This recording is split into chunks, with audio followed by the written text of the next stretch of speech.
محمد یا رب صلی بسم اللہ الرحمن الرحیم۔ سورہ طٰہٰ کا رکوع نمبر 8 یعنی آخری رکوع، اور 16ویں پارے کا رکوع نمبر 17 آخری رکوع۔ یہ 16واں پارہ بھی ہمارا ختم ہو رہا ہے، سورہ طٰہٰ بھی ختم ہو رہی ہے۔ اس آخری رکوع کا لفظی ترجمہ ہو چکا تھا، اس کی تفسیر میں شروع کرتا ہوں۔ اعوذ باللہ من الشیطان الرجیم، بسم اللہ الرحمن الرحیم۔ ولولا کلمۃ سبقت من ربک لکان لزاما واجل مسمی۔ سورہ طٰہٰ میں اللہ نے حضرت موسیٰ علیہ السلام کا تفصیل سے واقعہ سنایا، اس کے بعد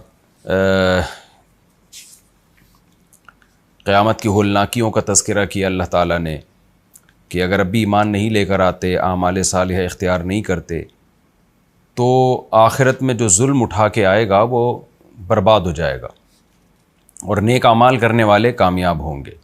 پھر اللہ نے آدم علیہ السلام کا واقعہ سنایا اس صورت میں کہ آدم علیہ السلام سے بھی خطا ہوئی، ان کو بھی سزا ملی۔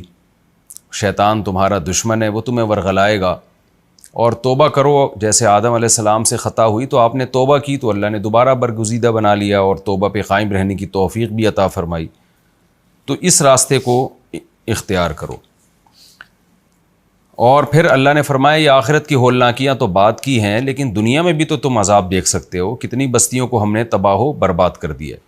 تو یہ سب باتیں بیان کر کے قرآن کہہ رہا ہے کہ اس کے باوجود بھی یہ ایمان نہیں لاتے، نیک اعمال اختیار نہیں کرتے، پھر لوگوں کو اشکال ہوتا ہے کہ ان پر عذاب کیوں نہیں آتا، تو اس کا اللہ نے جواب دیا وَلَوْلَا كَلِمَةٌ سَبَقَتْ مِن رَبِّكَ، کہ اگر وہ کلمہ جو تیرے رب کی طرف سے سبقت کر چکا ہے، پہلے یہ بات لکھی جا چکی ہے کہ عذاب کا ایک ٹائم ہے، اسی طرح وَأَجَلٌ مُّسَمًّى، اور ایک متعین وقت پہلے سے نہ ہوتا جو سبقت کر چکا ہے، تو لَكَانَ لِزَامًا، تو وہ عذاب چمٹ جاتا ہے ان کو۔ یہ اللہ کی مصلحت ہے، اللہ نے دنیا کو ایگزامینیشن ہال بنایا ہے۔ بعض دفعہ دنیا میں بھی عذاب آ جاتا ہے، لیکن یہ قاعدہ کلیہ نہیں ہے، اور جب دنیا میں بھی عذاب آتا ہے تو ان کے مشورے پہ نہیں آتا، ان کی خواہش پہ نہیں آتا، اس کا بھی اللہ کی نظر میں ایک ٹائم متعین ہے۔ لہذا اے نبی، ان کے اس طرح کے بیہودہ باتوں پر آپ پریشان نہ ہوں، بلکہ آپ نے کیا کرنا ہے، فَاصْبِرْ عَلَىٰ مَا يَقُولُونَ، جس طرح کی یہ لوگ باتیں کر رہے ہیں اس پر آپ صبر کریں۔ اب صبر کی توفیق کیسے ملتی ہے؟ نماز سے۔ یہ بات احادیث میں بھی ہے، قرآن سے بھی ثابت ہے کہ جب آپ نماز پڑھتے ہیں تو اللہ کی طرف متوجہ ہوتے ہیں تو آپ کو اس سے ایک زبردست حوصلہ افزائی ملتی ہے، موٹیویشن ملتی ہے، ایک ترغیب ملتی ہے۔ نبی صلی اللہ علیہ وسلم کو جب بھی کوئی پریشانی آتی آپ نماز میں لگ جاتے تھے، قرآن میں بھی یہ بات اللہ نے بیان کی ہے، تو یہاں بھی یہی بات ہے کہ آپ نماز قائم کریں۔ تو نمازوں کے اوقات کو بیان کیا جا رہا ہے کہ فَاصْبِرْ عَلَىٰ مَا يَقُولُونَ، جو باتیں یہ لوگ کر رہے ہیں اس پہ آپ صبر کریں۔ وَسَبِّحْ بِحَمْدِ رَبِّكَ، اپنے رب کی پاکی بیان کریں اللہ کی حمد کے ساتھ، یعنی اللہ کی تعریف بھی کریں، اس کا بے عیب ہونا بھی بیان کریں۔ یہ کنایا ہے نماز سے بہت سے مفسرین کے نزدیک۔ قبل طلوع الشمس، کیونکہ آگے اوقات بیان کیے جا رہے ہیں نا، طلوع شمس سے پہلے بھی جس میں فجر کی نماز آ گئی، وقبل غروبها، غروب شمس سے پہلے بھی جس میں عصر کی نماز آ گئی، اور بعض علماء کے نزدیک ظہر بھی اس میں داخل ہے، کیونکہ سورج کا جب زوال ہو گیا تو زوال کے بعد سے جتنا بھی غروب تک کا ٹائم ہوگا وہ غروب آفتاب سے پہلے ہی ہوگا، اور بعض کے نزدیک اس میں عصر ہے، غروب ظہر نہیں ہے، پھر ظہر کا الگ سے تذکرہ ہے۔ قبل طلوع الشمس وقبل غروبها ومن آناء اللیل، رات کے حصوں میں بھی آپ نماز قائم کریں۔ رات کے حصوں میں کیا ہے؟ مغرب کی نماز ہے، عشاء کی نماز ہے، اسی طرح اگر تہجد کو اس میں داخل کرنا چاہیں وہ بھی ہو سکتی ہے۔ فسبح، تو رات کے حصوں میں بھی اللہ کی تسبیح بیان کریں۔ واطراف النہار، اور دن کے کناروں میں بھی۔ دن کے کناروں میں یا تو یہ فجر اور مغرب کا دوبارہ تکرار ہے، یا اس کا مطلب ہے کہ دن کے کناروں میں اللہ کو یاد کریں، جیسے کہ حدیث میں آتا ہے کہ فجر کی نماز کے بعد جو تسبیح پڑھی جاتی ہے، اسی طرح عصر کی نماز کے بعد جو غروب آفتاب سے پہلے، یہ ذکر اذکار کا وقت ہے، اس کا بہت زیادہ ثواب ہے۔ تو ان حدیث کی روشنی میں اسلاف کا ہمیشہ معمول رہا ہے صبح و شام کی تسبیحات، یہ بھی مراد ہو سکتی ہیں۔ لعلک ترضی، تاکہ آپ خوش ہو جائیں۔ کیا مطلب؟ اس کا فائدہ آپ ہی کو ہوگا، اس عبادت سے ہوگا کیا کہ آپ کو اجر بھی ملے گا، اس سے بھی آپ راضی ہوں گے، اور آپ کو جو موٹیویشن ملے گی، صبر ملے گا، وہ بھی آپ کی خوشی کا ذریعہ بنے گا۔ اور غم زدہ کرنے والی کیا چیزیں اب اللہ ان سے روک رہے ہیں۔ یہ تو وہ چیزیں ہیں جس سے صبر کی توفیق ملے گی، اور کچھ چیزیں ایسی ہیں جس سے بے صبری کا ذریعہ بنتی ہیں، تو ان چیزوں سے اوائڈ کرنا ہے۔ وہ بے صبری کا ذریعہ کیا چیزیں ہیں؟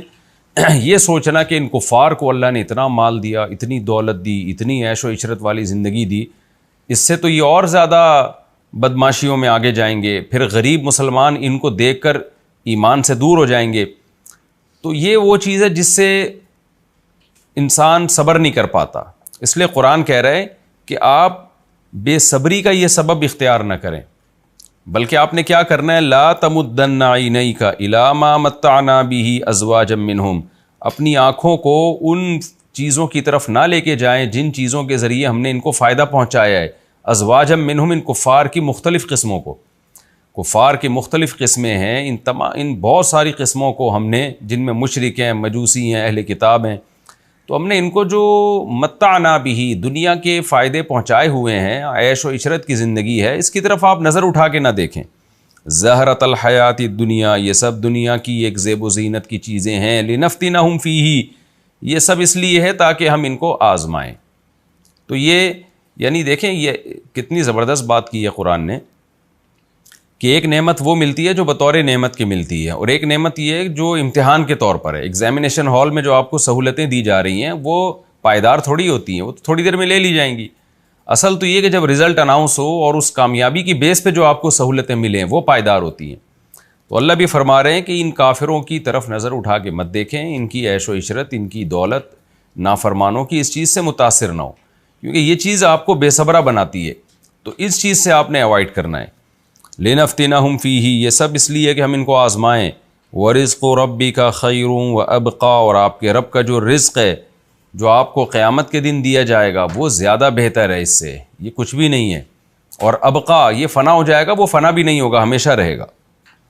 وَأْمُرْ أَهْلَكَ بِالصَّلَاةِ وَاصْطَبِرْ عَلَيْهَا، اور جو باتیں ہم نے آپ کو کہی ہیں آپ نے اپنے اہل و عیال کو بھی وہ باتیں کہنی ہیں، کیونکہ نبی صلی اللہ علیہ وسلم کے اہل و عیال بھی آزمائشوں میں تھے۔ تو اس میں کیا ہے؟ وَأْمُرْ أَهْلَكَ بِالصَّلَاةِ، آپ نے اپنے اہل کو بھی نماز کا حکم دینا ہے۔ وَاصْطَبِرْ عَلَيْهَا، اور اس نماز پر آپ نے صبر کرنا ہے، کیونکہ نماز وقت کے اندر قائم کرنا اور موت تک اس کو قائم رکھنا آسان کام نہیں ہے۔ اس لیے اللہ اپنے حبیب صلی اللہ علیہ وسلم کو حکم دے رہے ہیں کہ آپ نے اس پہ صبر کرنا ہے، نماز پہ۔ اور واقعی نماز ایک ایسی چیز ہے کہ نماز پڑھنے والے تو آپ کو بہت مل جائیں گے، نماز قائم کرنے والے بہت کم ملیں گے، کیونکہ نماز قائم کرنے کے لیے بہت ٹینشن لینی پڑتی ہے، اپنے اوقات کو دائیں بائیں کرنا پڑتا ہے، سفر کو آگے پیچھے کرنا پڑتا ہے، اور پہلے سے ٹائم کو مینیج کرنا پڑتا ہے، اور یہ 2-4 دن کا کام نہیں ہے، پوری زندگی کے لیے۔ تو اس لیے اللہ نے فرمایا کہ نماز پر آپ نے صبر کرنا ہے۔ لا نسألک رزقا، ہم آپ سے رزق کا مطالبہ نہیں کرتے۔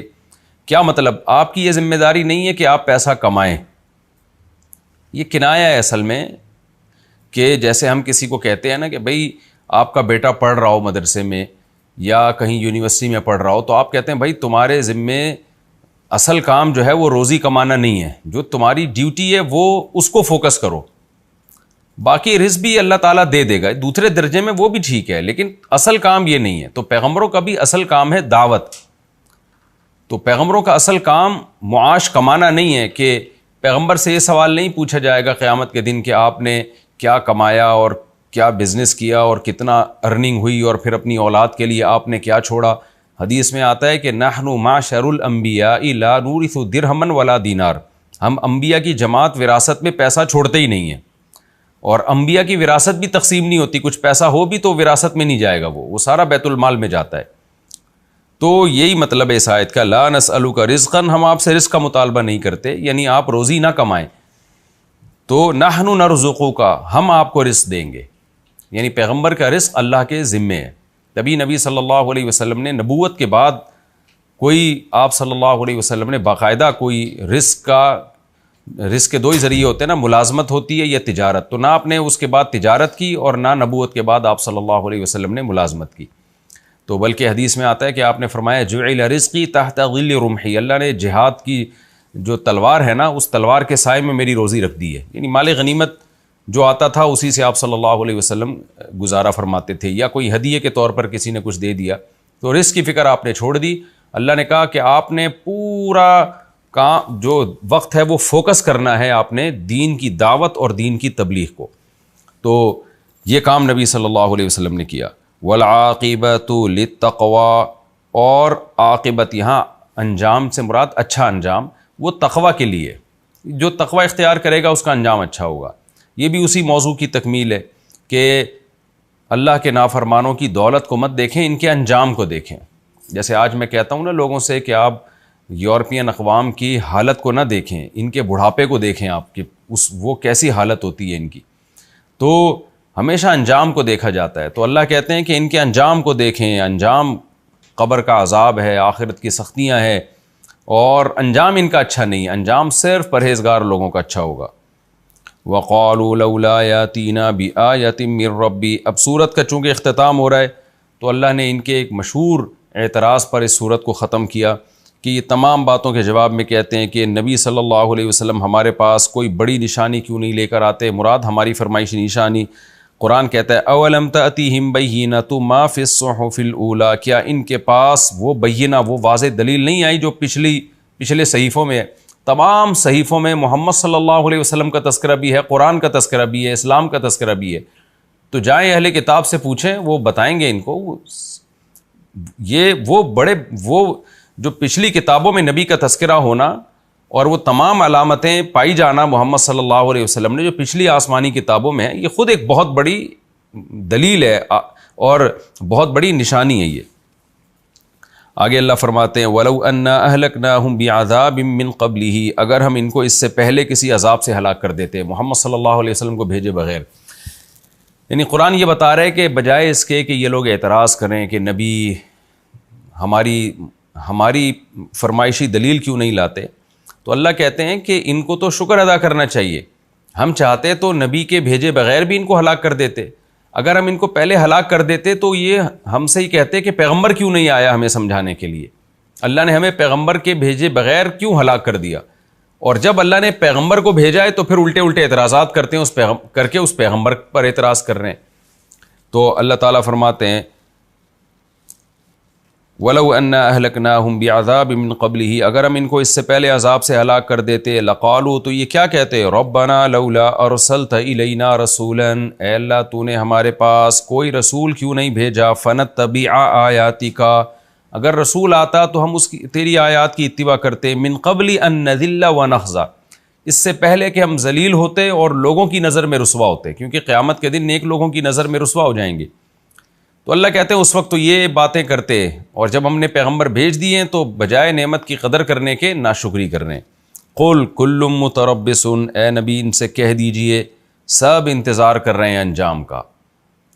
دلائل کی دنیا میں تو اللہ نے حجت تمام کر دی ہے. اب اگر بات سمجھ میں نہ آئے تو سورہ طٰہٰ کی آخری آیت کیا ہے، كُلٌّ مُتَرَبِّصٌ، ٹھیک ہے ہم بھی انتظار کرتے ہیں، تم بھی ویٹ کرو. فتربصوا، تم بھی انتظار کرو. فستعلمون، ان قریب پتہ چل جائے گا، اپنی آنکھوں سے دیکھ لو گے، من اصحاب الصراط السوی، کون سیدھے راستے پر تھا. تم تو سمجھ رہے ہو کہ تم سیدھے راستے پر ہو، لیکن ان قریب اپنی آنکھوں سے دیکھ لو گے کون سیدھے راستے پر ہے. ومن اہتدی، اور کون ہدایت کے راستے پر چلا ہے، یہ تمہیں اپنی آنکھوں سے نظر آ جائے گا. لیکن ظاہر ہے جب نظر آئے گا تو اس وقت توبہ کا دروازہ بند ہو چکا ہوگا. الحمدللہ یہ سورہ طٰہٰ بھی ہماری کمپلیٹ ہو گئی، اور اب ہم چلتے ہیں آگے سورہ انبیاء کی طرف. ہمارے 16 پارے کمپلیٹ ہو گئے، اور اگر ہم اس میں 30واں بھی ملا لیں، چونکہ 30واں ہم پہلے کر چکے ہیں، تو الحمدللہ ہمارے درس قرآن کے سلسلے کے 17 پارے الحمدللہ ہمارے کمپلیٹ ہو چکے ہیں. اب میں نئی سورت شروع کرتا ہوں اور نیا پارہ شروع کرتا ہوں. سورہ انبیاء ہماری شروع ہو رہی ہے، اور 17ویں پارے کا پہلا رکوع، سورہ انبیاء کا بھی پہلا رکوع اور 17ویں پارے کا بھی پہلا رکوع، اور حسب معمول اس کا مختصر لفظی ترجمہ مختصر گرامر کے ساتھ، پھر انشاءاللہ میں اس کی تفسیر بیان کروں گا. اعوذ باللہ من الشیطان الرجیم، بسم اللہ الرحمن الرحیم. اقترب للناس حسابهم، قریب آ چکا ہے لوگوں کے لیے ان کا حساب. وہم فی غفلت، جبکہ وہ غفلت میں ہیں. معرضون، اعراض کر رہے ہیں ہماری آیات سے. ما یاتیہم من ذکر، نہیں آتا ان کے پاس کوئی ذکر، یعنی نہیں آتی ان کے پاس کوئی نصیحت. من ربہم، ان کے رب کی طرف سے. محدث، نئی.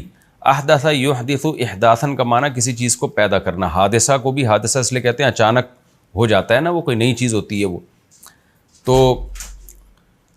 تو محدث جو نیا ہو.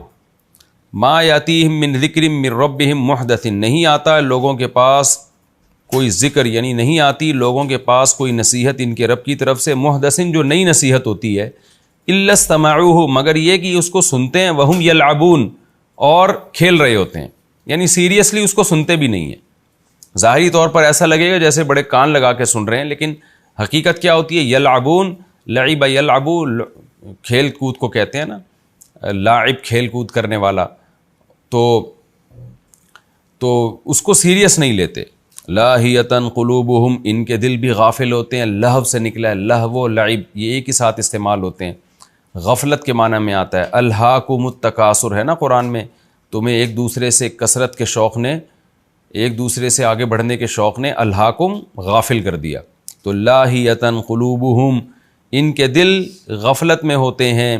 وَأَسَرُّ النَّجْوَى, اور الذین ظلموا, جو ظالم لوگ ہیں انہوں نے اسر النجوا, سرگوشی کو چھپایا. اسرا یسر, اسرارن کا معنی چھپانا, نجوا سرگوشیوں کو کہتے ہیں جو کان میں آپ بات کر رہے ہوتے ہیں. جو ظالم لوگ ہیں, جو کافر لوگ ہیں, انہوں نے سرگوشی چھپائی. کیا سرگوشی چھپائی, یعنی کیا کی سرگوشی جو چھپ کے کی انہوں نے؟ حل ھذا الا بشر مثلکم, نہیں ہے یہ. ھذا کا مطلب, ھذا عربی میں توہین کے لیے بھی استعمال ہوتا ہے.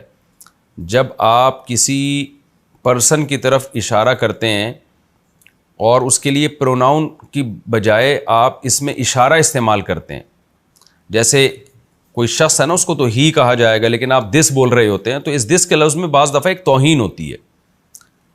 تو یہاں بھی ایسا ہی ہے, ھذا الرجل, تو یہاں بھی ایک توہین کا اس میں یعنی معنی پایا جاتا ہے. تو وہ کیا کہنے لگے؟ حل ھذا الا بشر مثلکم, نہیں ہے یہ شخص مگر تمہاری جیسا انسان ہے. افتأتون السحر, کیا تم جادو کے پاس آتے ہو, یعنی جادو کو فالو کرتے ہو. پاس آنے کا مطلب محمد صلی اللہ علیہ وسلم تو معاذ اللہ جادوگر ہیں, تو تم کیا جادو کے پاس آتے ہو اور اس سے متاثر ہو رہے ہو لوگوں. وانتم تبصرون, جبکہ تم دیکھ بھی رہے ہو, بصیرت بھی رکھتے ہو کہ معاذ اللہ یہ جادوگر ہیں اور حقیقت ان کے اس کلام کی کچھ بھی نہیں ہے, ہم پہ جو اثر ہو رہا ہے اس کلام کا یہ تو جادو کی وجہ سے ہو رہا ہے. تو تم بصیرت رکھتے ہو, اس کے باوجود بھی تم جادو کے پاس آ رہے ہو. قال ربی, محمد صلی اللہ علیہ وسلم نے کیا کہا؟ اے میرے رب. قال ربی, محمد صلی اللہ علیہ وسلم نے فرمایا میرا جو رب ہے, یعلم القول, وہ جانتا ہے, فی السماء والارض, جو کچھ آسمان میں اور جو کچھ زمین میں, وہو السمیع العلیم, اور وہ سننے والا اور جاننے والا ہے. یعنی ان کی یہ باتیں سن کے نبی نے جب یہ کہا تو اللہ نے اس کو قرآن کا حصہ بنا دیا.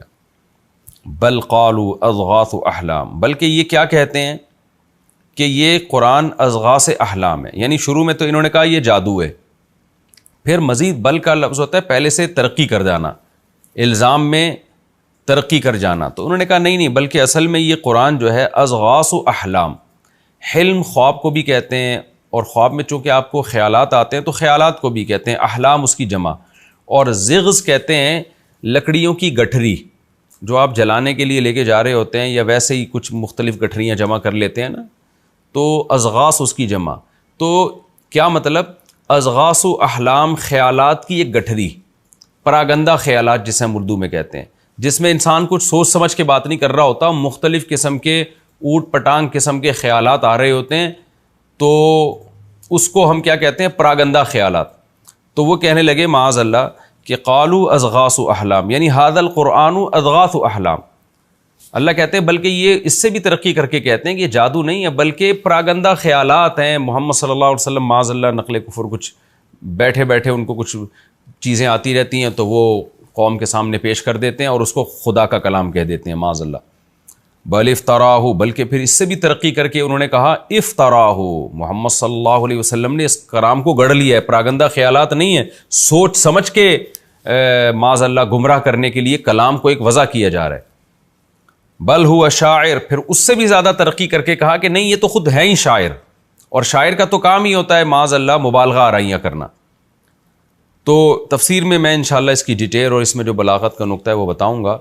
فَلْيَأْتِنَا بِآيَاتٍ, پس چاہیے کہ یہ محمد صلی اللہ علیہ وسلم ہمارے سامنے کوئی نشانی لے آئیں، کما ارسل الاولون، جیسے کہ پچھلے پیغمبروں کو بھیجا گیا تھا، یعنی ان کو بھی بھیجا گیا تھا نشانیوں کے ساتھ، تو جیسے ان کو معجزوں کے ساتھ بھیجا گیا تھا تو محمد صلی اللہ علیہ وسلم کو بھی چاہیے کوئی بڑا معجزہ لے کر آئیں۔ قرآن آگے جواب میں کہتا ہے ما آمنت قبلہم من قریۃ، نہیں ایمان لائی ان سے پہلے کوئی بستی، ایسی بستی اہلکناہا جسے ہم نے ہلاک کر دیا ہو، افہم یؤمنون، تو کیا یہ لوگ ایمان لے آئیں گے؟ یعنی یہ جو کہہ رہے ہیں کہ پچھلی بستیوں میں بھی تو معجزے آئے ہیں، جو پہلے پیغمبر آئے ہیں وہ بھی تو بڑے بڑے معجزے لے کر آئے ہیں، تو اللہ کہتے ہیں جب وہ پیغمبر معجزے لے کر آئے تھے تو کیا ان کی قومیں ایمان لے آئی تھیں ان معجزوں کو دیکھ کر؟ تو وہ کون سا ایمان لے آئی تھی؟ ما آمنت قبلہم من قریۃ، ان سے پہلے بھی کوئی بستی ایمان نہیں لے کر آئی، اہلکناہا، وہ والی بستی جس کو ہم نے ہلاک کر دیا، اور ظاہر ہلاک انہی بستیوں کو کیا جن کو معجزے دکھائے اور معجزے دیکھ کے بھی وہ ایمان نہیں لے کر آئیں۔ تو اللہ کہتے ہیں وہ پچھلی بستیوں میں بھی معجزے آئے تھے اور ان کو ہم نے ہلاک کر دیا، تو افہم یؤمنون، تو کیا یہ لوگ ایمان لے آئیں گے؟ یعنی یہ بھی نہیں لے کر آئیں گے ایمان، جب معجزے دیکھ لیں گے پھر بھی نہیں لے کر آئیں گے۔ وما ارسلنا قبلک الا رجالا نوحی الیہم، اور ہم نے نہیں بھیجا آپ سے پہلے مگر مردوں کو، نوحی الیہم، جن کی طرف ہم وحی کرتے ہیں، رجل کی جمع رجال، فاسألوا اہل الذکر، لہٰذا اہل ذکر یعنی اہل علم سے پوچھو، ذکر کہتے ہیں نصیحت والے لوگ، تو نصیحت والے لوگ چونکہ اہل علم ہی ہوتے ہیں، ان کے پاس اللہ کے کلام والی نصیحت ہوتی ہے، اس لیے اہل علم کو بھی اہل ذکر کہا جاتا ہے، اور یہاں پوری امت کا اجماع ہے کہ اس سے اہل علم مراد ہیں۔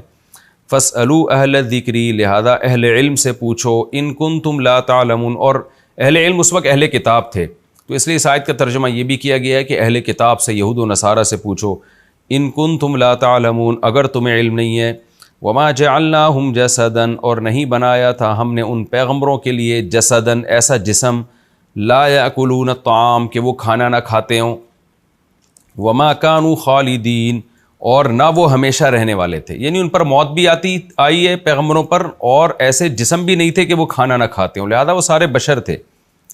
ثم صدقناہم الوعد، صدق یصدق، سچا کرنا، پھر ہم نے ان پیغمبروں سے وعدے کو سچ کر دکھایا، فانجیناہم، ہم نے ان پیغمبروں کو نجات دی، ومن نشاء، اور ان لوگوں کو بھی جن کو ہم نے چاہا، واہلکنا المسرفین، اور حد سے تجاوز کرنے والوں کو ہم نے ہلاک کر دیا۔ لقد انزلنا الیکم کتابا، تحقیق ہم نے نازل کر دی ہے تمہاری طرف ایک کتاب، فیہ ذکرکم، جس میں تمہاری نصیحت ہے، افلا تعقلون، تو تم عقل سے کام کیوں نہیں لیتے۔ یہ جناب سورہ انبیاء کا پہلا رکوع اور 17ویں پارے کا بھی پہلا رکوع، مختصر لفظی ترجمہ، مختصر گرامر کے ساتھ ہو گیا۔ اب ہم اس کی تفسیر کی طرف چلتے ہیں۔ سورہ انبیاء بھی مکی صورتوں میں سے ہے، سورہ طٰہٰ کی طرح، اور اس میں بھی سورہ طٰہٰ کی طرح عقائد اور آخرت کی باتیں اور پیغمبر صلی اللہ علیہ وسلم کے نبوت کے دلائل کا تذکرہ زیادہ ہے۔ سورہ آل عمران میں، سورہ بقرہ میں، سورہ نساء میں، سورہ مائدہ میں آپ نے احکام کی حدیثیں زیادہ پڑھی ہیں، جن میں مسائل زیادہ ہیں، وراثت کے، قصاص کے، رمضان کے، نمازوں کے، بہت تفصیل کے ساتھ ہیں، طلاق کے اور حقوق کے، یتیموں کے حقوق، وہ سب پہلے گزر چکے ہیں ڈیٹیل کے ساتھ۔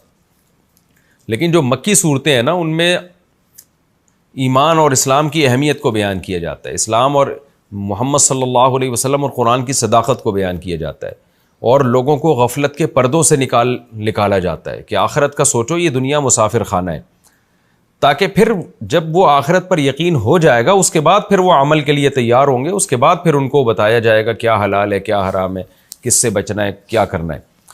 تو یہاں بھی یہ صورت میں آخرت کی باتیں زیادہ ہیں۔ اللہ فرماتے ہیں اقترب للناس حسابہم، لوگوں کا حساب قریب آتا جا رہا ہے۔ اقترب کا معنی آ گیا ہے یا آتا جا رہا ہے، دونوں معنی میں۔ تو جو چیز بھی آنے والی ہوتی ہے وہ روز بروز قریب ہی ہو رہی ہوتی ہے، یعنی قیامت کا دن قریب آتا جا رہا ہے۔ وَهُمْ فِي غَفْلَةٍ، لیکن لوگ غفلت میں ہیں، معرضون، اعراض کر رہے ہیں، یعنی اللہ کی آیات کو اگنور کر رہے ہیں، اس کی طرف توجہ نہیں دے رہے۔ یہ اللہ تعالیٰ انسانوں سے شکایت کر رہے ہیں۔ ما یاتیہم من ذکر من ربہم محدث، جب بھی ان کے پاس ان کے رب کی طرف سے کوئی نیا نصیحت نامہ آتا ہے، کیونکہ قرآن کی آیتیں اس وقت نازل ہو رہی تھیں تو ہر آیت کا ہی انکار کرتے تھے۔ اللہ کہتے ہیں جب بھی کوئی نئی نصیحت آتی ہے اس پہ بھپتیاں کستے ہیں، اور یہ آیت آج بھی ہے کہ قرآن تو پورا نازل ہو چکا، لیکن قرآن بیان کرنے والوں کی طرف سے جب بھی لوگوں کے پاس کوئی نئی نصیحت آتی ہے تو جو مذہب مخالف لوگ ہیں، جو حشر انہوں نے پچھلی آیتوں کا کیا ہوتا ہے اس کے بعد والی آیتوں کا بھی وہی حشر کرتے ہیں. ان کے سامنے اسلام کے جتنے احکام بیان کر دیے جائیں ان کی صحت پہ کوئی اثر نہیں پڑتا. تو اللہ تعالیٰ فرماتے ہیں جب بھی لوگوں کے سامنے اللہ کی نصیحت کی جائے، کوئی نئی نصیحت، تو الا استمعوہ وہم یلعبون، لوگ اس کو سنتے ہیں اور لیکن یلعبون، کھیل کود میں لگے ہوتے ہیں، اس کو توجہ نہیں دیتے اس کی طرف. تو بس ایک جنرل نالج کے لیے سن لیا اور اس کو سیریس ہی نہیں لیتے.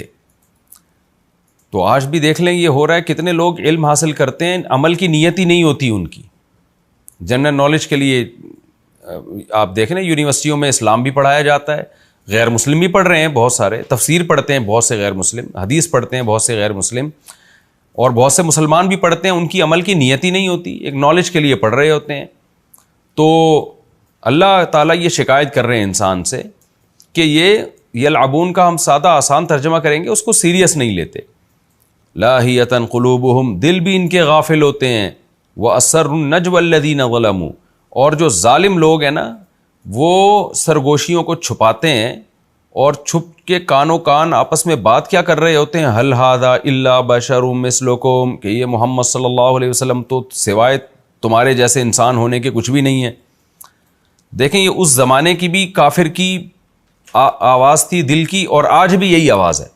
آج بھی یہ سائنٹسٹ لوگ اور ایجوکیٹڈ لوگ اور لبرل لوگ محمد صلی اللہ علیہ وسلم کو وہ ویلیو دینے کے لیے تیار نہیں ہے جو آپ کی بنتی ہے. وہ کہتے ہیں بہت زیادہ جو نیک لوگ ہوں گے نا ان میں، وہ کہتے ہیں ٹھیک ہے، ایک اچھے موٹیویشنل، معاذ اللہ ایک موٹیویشنل اسپیکر تھے محمد صلی اللہ علیہ وسلم، اور انہوں نے اپنی قوم کو ایک گمراہی سے نکالنے کی کوشش کی ہے، لیکن یہ تو نہیں کہ ان کی ہر بات پتھر پہ لکیر بن گئی، اور تھے تو ہماری طرح کے انسان. وہ ایک عرب میں پیدا ہوئے، قریشی تھے، ہاشمی تھے، ایک اچھے انسان تھے، تو بس ایک ان کا دعویٰ تھا.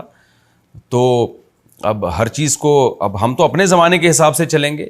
تو جو بہت زیادہ اس زمانے میں جو لبرل لوگ ہیں نا، جو بہت زیادہ براڈ مائنڈیڈ ہیں، جو اسلام کو برا نہیں کہتے، وہ زیادہ زیادہ نبی کی بات کی یہ تعویل کر لیتے ہیں کہ ایک اچھے انسان تھے. تو ایسا نہیں ہے. قرآن کہہ رہا ہے آپ جو کچھ کہہ رہے ہیں وہ آپ نہیں کہہ رہے، وہ خدا کہہ رہے. تو وہ پتھر پہ لکیر ہے، وہ جو آپ صلی اللہ علیہ وسلم کی زبان سے نکلی ہوئی بات ہے. جو احکام آپ دے رہے ہیں شریعت سے متعلق، ہاں جو میڈیکل سائنس سے متعلق باتیں ہیں یا اور دیگر باتیں، اس میں تو آپ کی حیثیت ایک بشر کی ہے، تو حدیث سے ثابت ہے. لیکن جو آپ اسلام کی بات جو آپ کر رہے ہیں، وہ تو ان ہوا الا وحی یوحا، سورہ نجم میں ہے کہ ان کی زبان سے جو لفظ نکل رہا ہے وہ وہی ہے جو اللہ نے نازل کی ہے. وہی کی دو قسمیں ہوتی ہیں، ایک تلاوت کی جانے والی جس کے الفاظ بھی اللہ کے ہوتے ہیں، اور ایک جس کا مضمون الفاظ نبی کے ہوتے ہیں، مضمون اللہ کی طرف سے ہوتا ہے، تو وہ بھی بات اللہ ہی کی ہوتی ہے. تو وہاں مشرکین کی جو دل کی آواز تھی، آج کے جو غیر مسلم ہیں وہ بھی یہی بات کرتے ہیں، اور ہمارے جو نام نہاد لبرل طبقہ ہے مسلمانوں کا وہ بھی یہی بات کرتا ہے کہ هل هذا الا بشر مثلکم، یہ تو تمہاری طرح کے انسان ہے. اب چونکہ مشرکین کا تو بہت زیادہ دشمنی تھی تو وہ اس سے بھی آگے بڑھتے تھے، صرف بشریت پہ اکتفا نہیں کرتے تھے، کیونکہ ان کی تو مفاد پہ زد پڑ رہی تھی نا. تو لہذا وہ اس سے آگے بڑھ کے کیا کہتے ہیں، افتاتون السحر، کہ تم جادو کو فالو کرتے ہو. محمد صلی اللہ علیہ وسلم تو جادوگر ہیں، کیونکہ نبی جب کلام پیش کرتے تھے نا قرآن کا، تو عرب تو بلاغت والے کلام کو سمجھتے تھے، تو وہ، اور قرآن نے کہا کہ اس جیسا کلام بنا کے لاؤ، تو وہ عاجز آ گئے. اور پھر اس کلام کا اثر بہت زیادہ ہوتا تھا ان کے اوپر، تو انہوں نے اس کو جادو سے تعبیر کرنا شروع کر دیا کہ یہ جو ہم پہ اثر ہو رہا ہے نا اس کا بہت زیادہ، تو اصل میں یہ معاذ اللہ کوئی منتر ہیں. جیسے جادوگر جب منتر پڑتا ہے اور یہ روحانی عامل جو ہے وہ مسمرزم کرتے ہیں، تو آپ کے دماغ کو کیپچر کرتے ہیں، تو یہ کچھ الفاظ پڑھ رہے ہوتے ہیں اور آپ مسحور ہو جاتے ہیں. تو انہوں نے کہا یہ بھی اسی طرح ہے، افتاتون السحر، تو تم کیا جادو کو فالو کرو گے، وانتم تبصرون، جبکہ تم بصیرت رکھتے ہو، دیکھ رہے ہو اپنی آنکھوں سے کہ یہ ہماری طرح کے انسان ہیں، تو کوئی نئی چیز یہ نہیں لا سکتے، ہماری عقل ان کی عقل برابر ہے، تو ہم کیوں ان کو فالو کریں. قال ربی یعلم القول فی السماء والارض، نبی صلی اللہ علیہ وسلم ان باتوں سے پریشان ہو کے کیا فرمایا کہ میرا رب جانتا ہے جو آسمانوں میں جو کچھ زمین میں، سب چیزیں جانتا ہے. وَهُوَ السَّمِيعُ الْعَلِيمُ، وہ سننے والا بھی اور جاننے والا بھی. تو وہ سب جانتا ہے تمہارے ان تانوں کو کہ تم کیا باتیں کر رہے ہو، تو میں اسی کی طرف توجہ کرتا ہوں تاکہ مجھے تسلی ملے۔ تو اللہ نے اپنے حبیب صلی اللہ علیہ وسلم کے اس کلام کو بھی قرآن کا حصہ اس لیے بنا دیا تاکہ یہ تانے جس کو بھی مستقبل میں پڑھیں، آج کے دور میں بھی، تو وہ یہ سوچ کے تسلی کرے کہ میرا رب جانتا ہے، جس کے لیے میں قربانی دے رہا ہوں نا، وہ ان کی ہٹ دھرمی اور ضد کو مجھ سے زیادہ جانتا ہے، تو میں کیوں ان تانوں پہ پریشان ہوں۔ بل قالوا اضغاث احلام، بلکہ اس سے بھی زیادہ آگے ترقی کر کے کہتے تھے، یعنی آپ دیکھیں اس میں الزام میں شدت پیدا کی جا رہی ہے۔ پہلا الزام یہ لگایا کہ یہ تو ہماری طرح کے انسان ہیں، تو جب ہماری طرح کے انسان ہیں تو کتنی اچھی بات کریں، بے شک وہ جادو نہ بھی ہو، بے شک وہ جھوٹ نہ بھی ہو، بے شک وہ قصے کہانیاں نہ بھی ہوں، تو اس کی حیثیت ایک یہی ہوگی کہ ایک بشر جو ہے وہ کچھ اچھی اچھی باتیں سیکھ گیا ہے معاذ اللہ اور اچھی اچھی باتیں کر رہا ہے، تو بس اس سے زیادہ اس کی حیثیت نہیں ہے۔ کیونکہ اگر یہ خدا کے پیغمبر ہوتے اور ان کا کلام پتھر پہ لکیر ہوتا تو یہ ہمارے جیسے انسان کیوں ہوتے کہ کھا رہے ہیں پی رہے ہیں، وہ کوئی خلائی مخلوق ہوتے نا، یہ خدا کو کیا ضرورت ہے کہ کسی انسان کو اپنا نمائندہ بنا دے۔ پھر اس سے الزام میں ترقی کر کے انہوں نے کہا کہ نہیں، یہ عام انسان تو ہیں مگر اس کے ساتھ یہ جادوگر بھی ہیں، تو کیونکہ ان کے کلام کا ہم پہ اثر بہت ہوتا ہے، تو یہ اللہ کا کلام نہیں ہے بلکہ یہ جادو ہے جس کی وجہ سے یہ ہم پر بہت زیادہ اثر ڈال رہے ہیں۔ پھر اس میں مزید شدت پیدا کی کہ نہیں، جادو میں بھی کچھ محنت ہوتی ہے، اور جادو جو ہے نا وہ اس کا بھی کوئی نہ کوئی فن ہوتا ہے، یہ تو وہ بھی نہیں ہے، یہ تو اضغاث احلام ہے۔ اضغاث احلام کا مطلب محمد صلی اللہ علیہ وسلم بیٹھے بیٹھے کچھ ان کو باتیں آ جاتی ہیں، کوئی موسیٰ علیہ السلام کا قصہ سنا دیا، کہیں ابراہیم علیہ السلام کا قصہ سنا دیا، تو پراگندہ خیالات ہوتے ہیں، بیٹھے بیٹھے معاذ اللہ یہ اپنی زبان سے کچھ کہنے لگتے ہیں اور اس کی نسبت کر دی اللہ کے کلام کی طرف، یعنی اس کی حیثیت اور زیادہ گھٹا دی۔ اور پھر اس کی حیثیت مزید گھٹانے کے لیے انہوں نے کہا کہ نہیں، یہ بھی نہیں ہے، بلکہ اس سے بھی بڑی بات یہ بل افتراہ، معاذ اللہ نقل کفر، جھوٹ بول رہے ہیں، یہ بیٹھ کے باقاعدہ گڑھ رہے ہیں کلام کو، غلط غلط باتیں خدا کی طرف منسوب کر کے وہ جوڑ کے آپس میں، اور وہ ہمیں سنانا شروع کر دیتے ہیں اور جھوٹی نسبت خدا کی طرف کر دیتے ہیں۔ تو الزام کو نا شدید سے شدید تر کرتے چلے گئے، اور پھر اس سے بھی بڑا الزام لگایا کہ بل ہوا شاعر، بلکہ یہ تو شاعر ہیں جن کا کام ہی معاذ اللہ جھوٹ بولنا ہے، معاذ اللہ نقل کفر۔ کیونکہ شاعر لوگ مبالغہ آرائیاں کرتے ہیں، قصے کہانیاں ادھر ادھر کی سنا رہے ہوتے ہیں، زمین آسمان کے قلابے ملا دیتے ہیں، تو یہ کلام جو انہوں نے پیش کیا صرف یہ نہیں گھڑا ہے بلکہ یہ ہیں ہی شاعر۔ کیا مطلب؟ ان کا تو کام ہی یہی ہے، ان کی کسی بات پہ بھی اعتماد نہ کرو۔ تو یعنی الزام جو ہے نا، الزام کو اس میں شدت پیدا کرتے کرتے آخر تک لے کر جانے کی کوشش کی انہوں نے۔ پھر اپنی دلیل کے طور پر کہنے لگے کہ اگر ہم غلط ہیں تو یعنی یہی ہو سکتا ہے نا کہ یا تو یہ اللہ کے نبی ہوں، نبی نہیں ہے تو پھر یا تو یہ جادو ہوگا، کیونکہ اثر تو ہم پہ ہو رہا ہے اس کا بہت زیادہ، جادو نہیں ہوگا تو یہ انہوں نے خود سے گڑھا ہوگا، یا پراگندہ خیالات ہوں گے، یا یہ شاعر ہوں گے جن کو الفاظ ملانے آتے ہیں، تو پیغمبر نہیں ہو سکتے۔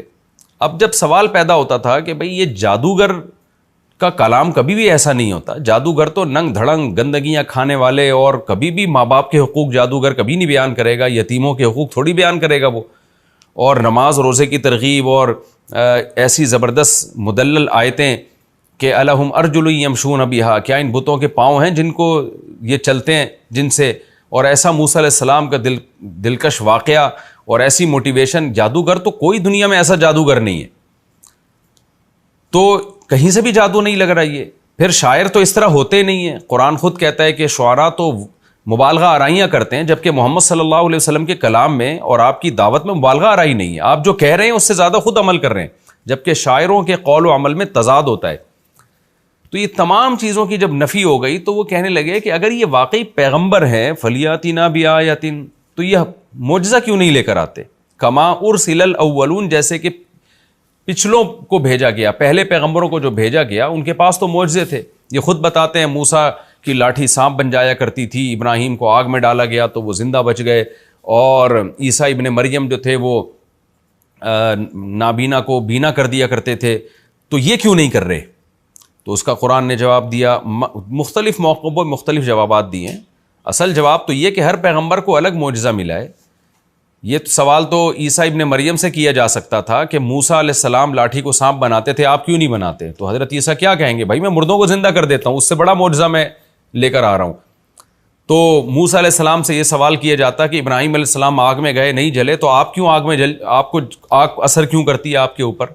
آپ کو جب آپ آگ میں جائیں تو آپ بھی بچ جائیں, ہم یہ معجزہ دیکھنا چاہتے ہیں. تو یہ تو بیہودہ سوال ہوتا نا. مدعی کے ذمے دلیل ہوتی ہے, مدعا علیہ جس دلیل کا مطالبہ کر رہا ہے وہ والی دلیل مدعی کے ذمے نہیں ہے. زید نے دعویٰ کیا کہ فلاں نے مجھ سے 1 لاکھ روپے لیے, عدالت کہے گی 2 گواہ پیش کرو. زید نے عمر اور بکر کو پیش کر دیا, دونوں عادل تھے. اب جس کے خلاف دعویٰ کیا وہ کہہ رہا ہے میں ان 2 کی گواہی نہیں مانتا, فلاں فلاں جب تک گواہی نہیں دیں گے میں نہیں مانوں گا. تو جج کیا کہے گا؟ بھائی زید کے ذمے گواہ پیش کرنا تھا, عادل گواہ, اس نے پیش کر دی ہیں. آپ کی مرضی کی گواہ پیش کرنا زید کے ذمے نہیں ہے. تو مدعی کے ذمے دلیل پیش کرنا ہے. پیغمبر نے نبوت کا دعویٰ کیا, ان کے ذمے اپنی نبوت کی دلیل پیش کریں. فرمائشی دلیل پیش کرنا یہ پیغمبر کے ذمے نہیں ہوتا. تو یہ مضمون قرآن مختلف جگہوں پہ بیان کرتا ہے. یہاں ایک خاص بات بیان کر رہا ہے کہ فرض کر لو کہ ہم محمد صلی اللہ علیہ وسلم کو وہی معجزہ دے دیں جو پچھلی امتوں میں پیغمبروں کو ملا ہے. تو جب پچھلی امتوں کے فرمائشی معجزے ملے تھے تو کیا وہ ایمان لے آئے تھے؟ قوم عاد اور قوم سمود کے حالات دیکھو تم. انہوں نے کہا تھا کہ یہاں سے اونٹنی نکالو پہاڑ سے, اور صالح علیہ السلام نے نکال لی اونٹنی. تو کیا وہ ایمان لے آئے تھے؟ بلکہ اونٹنی نکالنا ان کی تباہی بربادی کا ذریعہ بن گیا, کیونکہ اللہ نے کہا اب ایمان نہیں لے کر آئی یا اونٹنی کو کچھ کہا, کچھ کیا اس کے ساتھ تو تمہیں تباہ کر دوں گا میں. تو اللہ کہتے ہیں ما آمنت قبلہم من قریۃ, اس سے پہلے بھی کوئی بستی ایمان نہیں لے کر آئی. وہ بستیاں جن کو ہم نے ہلاک کیا وہ ساری بے ایمانی کی وجہ سے ہلاک ہوئی ہیں. افہم یؤمنون, تو کیا یہ لوگ ایمان لے آئیں گے معجزہ دکھانے کے بعد؟ تو یہ بھی نہیں لے کر آئیں گے, اور جو ان کو مہلت مل رہی ہے اس مہلت سے بھی یہ جائیں گے. وما ارسلنا قبلک الا رجالا نوحی الیہم. رہا یہ سوال کہ یہ ہماری طرح کے بشر ہیں, تو اللہ کہتے ہیں ہم نے ان سے پہلے جتنے بھی پیغمبر بھیجے سب مردوں کو نبی بنا کے بھیجا ہے. فاسألوا اہل الذکر ان کنتم لا تعلمون, اے مشرکو اگر تمہیں نہیں پتا تو اہل علم سے پوچھ لو. اور اس زمانے میں اہل علم اہل کتاب تھے. اہل کتاب سے پوچھو کہ کیا موسیٰ بشر نہیں تھے, عیسیٰ بشر نہیں تھے, ابراہیم آدم یہ سارے پیغمبر انسان تھے.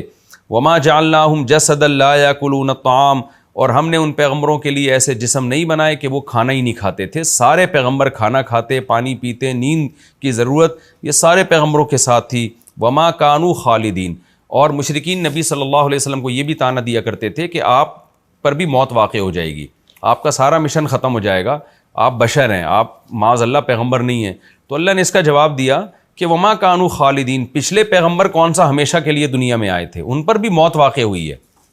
تو نبی صلی اللہ علیہ وسلم پر بھی موت واقع ہو جانا یہ آپ کے نبوت کے, آپ کے معاذ اللہ نبی نہ ہونے کی دلیل نہیں ہے, بلکہ ہم پہلے بتا دیتے ہیں کہ آپ پر موت واقع ہوگی. دوسرے مقام پہ قرآن میں صراحت ہے نا کہ انک میت وانہم میتون, اے نبی آپ نے بھی مرنا ہے اور انہوں نے بھی مرنا ہے, دونوں موت کا شکار ہوں گے. تو موت یہ نبوت کے منافی نہیں ہے. وما کانوا خالدین, یہ ہمیشہ وہ پیغمبر ہمیشہ دنیا میں نہیں رہتے تھے. ثم صدقناہم الوعد, اللہ کہتے ہیں ہم نے ان کو بشر بھی بنایا, کھانے پینے والا بھی بنایا, اور پیغمبروں پر موت بھی آئی ہے. لیکن ان سب باتوں کے باوجود جو پیغمبر پر ایمان نہیں لے کر آیا, یہ الزام لگا کے کہ یہ انسان کیوں ہیں, یہ کھاتے پیتے کیوں ہیں, تو ہم نے مدد پیغمبروں کی ہے. ان کے جو مخالفین تھے ان کے اس الزام کو ہم نے کوئی ویلیو نہیں دی. لہذا ہم نے کیا کیا, ثم صدقناہم الوعدہ, ہم نے جو پیغمبروں سے وعدہ کیا تھا نصرت کا وہ ہم نے پورا کر دکھایا. فانجیناہم, پیغمبروں کو بھی نجات دی, ومن نشاء, اور ان لوگوں کی بھی جن کو ہم نے نجات دینا چاہا. وَأَهْلَكْنَا الْمُسْرِفِينَ, اور جو حد سے تجاوز کرنے والے لوگ تھے, پیغمبروں پہ بیہودہ مطالبات پیغمبروں سے کر رہے تھے, ان کو ہم نے ہلاک کر دیا. تو ان مشرکین مکہ کو بھی ڈرنا چاہیے, یہ بھی ہلاک ہو سکتے ہیں. لقد انزلنا الیکم کتابا, اللہ فرماتے تحقیق ہم نے تمہاری طرف کتاب کو نازل کر دیا ہے, کتاب کو فیہ ذکرکم, جس میں تمہارے لیے نصیحت ہے. اس کتاب میں تمہارے لیے نصیحت ہے. افلا تعقلون, تو عقل سے کام کیوں نہیں لیتے؟ تمہیں چاہیے اس کا شکر ادا کر کے اس نصیحت کو فالو کرنا شروع کر دو, بیہودہ اعتراضات اس پر مت کرو. یہ جی ہمارا رکوع الحمدللہ کمپلیٹ ہو گیا, اور اب وقت ہمارا تھوڑا باقی ہے, اور یہ رکوع اگلا والا لمبا ہے, تو اس کا ترجمہ بھی میرا خیال نہیں ہو سکے گا اس تھوڑے سے ٹائم میں. تو ہم اس کو اپنے درس کو یہیں بند کرتے ہیں.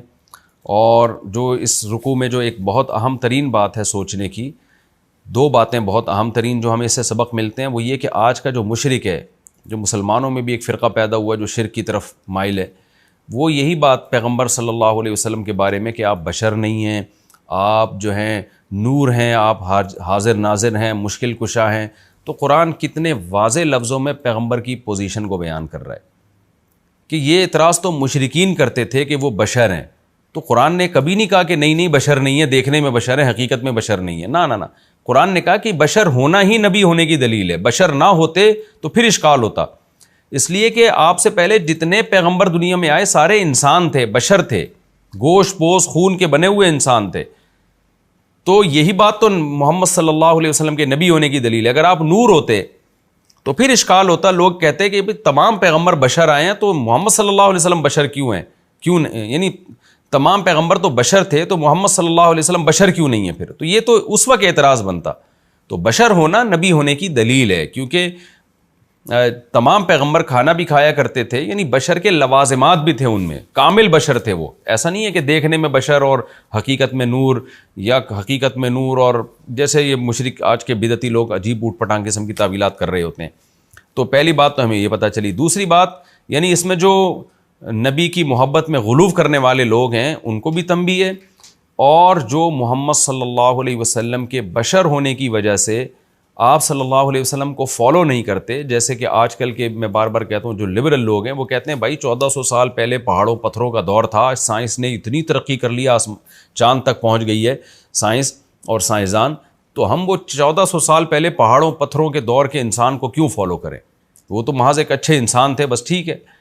تو اس کی بھی نفی ہے کہ نہ بشر ہونا یہ یا ایک عام انسان، عام سے میری مراد یہ کہ جسمانی لحاظ سے ایک عام انسانوں کی طرح کا انسان ہونا، یہ اس کی علامت نہیں ہے کہ آج سائنسی ترقی کے دور میں آپ کو فالو نہیں کیا جائے گا. کیوں؟ وجہ اس کی ہے کہ وہ جو پیغام دے رہے ہیں وہ اپنا نہیں ہے بلکہ وہ خدائی پیغام ہے. تو سائنسی ترقی کہاں تک پہنچ جائے، آپ خدا سے آگے نہیں نکل سکتے جس خدا نے اس کائنات کو بنایا ہے. تو دونوں کے لیے اس میں پیغام ہے، اور اسلام کی حقانیت کو ماننا اور اس پہ چلنے کی اہمیت ہے اس میں.